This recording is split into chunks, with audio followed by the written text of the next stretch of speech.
Welcome back to our special report, Cops, Cuts, Consolidation, and Crime. Now, before the break, we took you to the streets of Newburgh, New York. It's where criminally planned ambushes of the police, that's right, where people intentionally called the police to jump them. Well, it happened twice in 1 week, and it's just the latest sign of a city that's under siege. Now, the issues facing Newburgh, a high crime problem and a low budget for policing, hardly isolated. Residents in the city of Camden, New Jersey, they're suffering from some of the same problems. And it's a familiar story. Big business either gets outsourced or they just shutter their doors, and the jobs obviously go along with them. The residents sink deeper and deeper into the abyss of both poverty and crime. Now, the number you hear is 10% if you check what the official unemployment rate is, and that's according to the U.S. Department of Labor. But in reality, though it's 2% higher than the national average, it's a lot more than that. Community activists say unemployment probably closer to 20% when you account for those who have all but given up on finding a job. Now, as employment declined, drug trafficking became one of the few ways that people in the city made any money. Police have counted more than 170 open-air drug markets in the city's 10 square miles. Now, despite the city's use of surveillance cameras, even curfews, the number of murders is on the rise. 48 so far just this year, which is on pace to break the record of 58.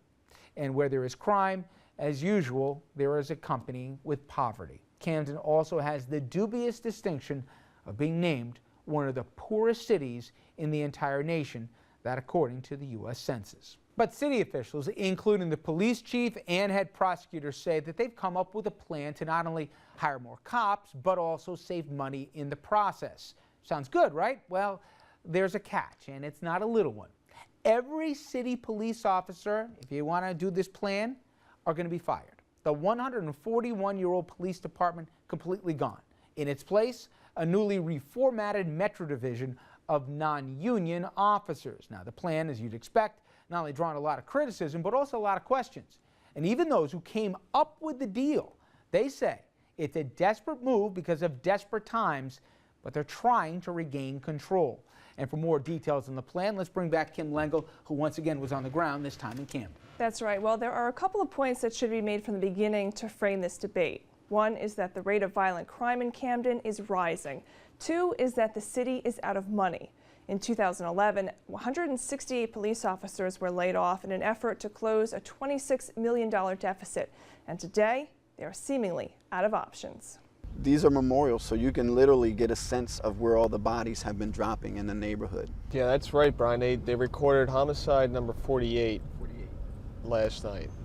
There's a public safety crisis that we have to resolve. In the next 4 weeks, roughly 270 City of Camden police officers will lose their jobs.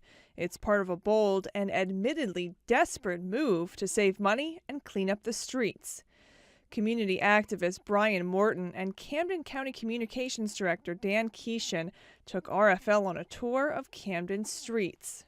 When individuals are gunned down now, or individuals die in this area, because of our police force being undermanned, bodies literally sit in the street for prolonged periods of time. Right now, there's probably somewhere between 12 and 15 officers on the street of this city. That's it. 12 to 15. That's it, because many officers are out on leave. There's a high absentee rate in the department right now. Under our plan, we'd have somewhere between 40 and 50 officers on the street right now.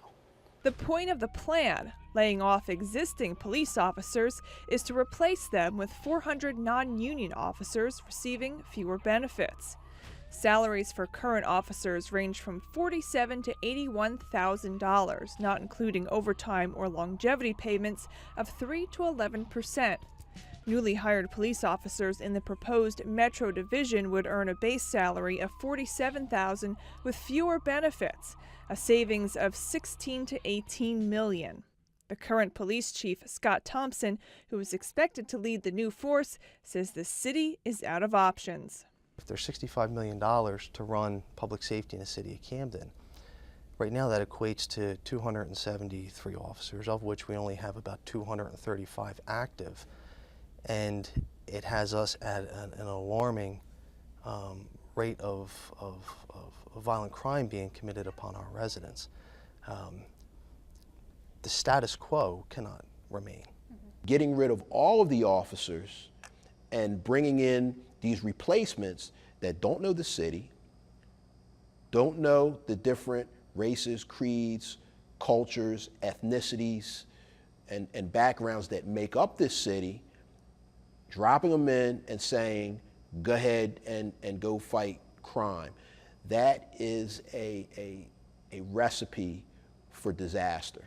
President for the Officers Union, John Williamson, says the plan was concocted in a cloud of secrecy as a way to bust the unions. They've made open comments that they need to get out from under the union contract, that the union contract is costing them an exorbitant amount of money, which is totally false and misleading to the public.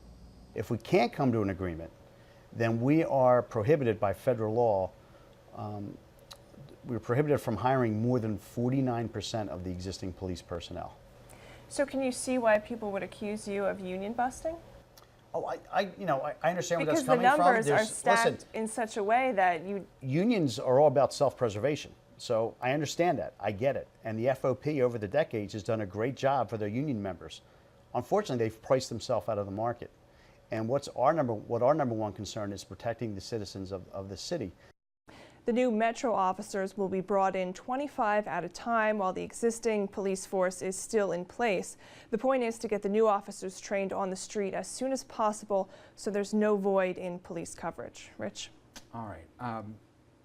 I'd imagine, for obvious reasons, the police don't like this, the existing police, but there's a lot of other questions about the experience on the streets that's going to be replaced by people who don't have it. And also some of the math. Why are only, I guess, 141 of the cops eligible, only half, I guess, of the force eligible to come back? Well, city officials are working on a principle that if they bring back more than 49% of the officers, then the existing union contract would still be in place, which means that all the benefits and the pensions would still have to be paid out, which is why they want to bring back 49 or less, which is why they've been accused of union busting. I mean, the numbers make it pretty clear here. So the question remains, how many existing officers would want to come back with less money? Yeah, and it's not accused. I would say you're being polite. It is union busting, but my question is, I was struck by just the complete honesty for the people in charge. They're not trying to put a pretty bow on this. They're saying, this is desperate. Right. We're not even sure this is going to work, but we got to try something. Right, and they have no contingency plan, which is making some people a little nervous. All right, Kim, thank you. Now, when we come back, everyone, we will talk to the man who has been hired to implement the county takeover that Kim just described. He's got a lot of success reducing crime in other areas, but is Camden a lost cause? We'll talk about that. And we, as always, want to hear from you. So tell us what you have to say. Go to our Facebook page, facebook.com/RichardFrenchLive. And while you're there, you can answer our question as well. How has your police department been affected by the recession?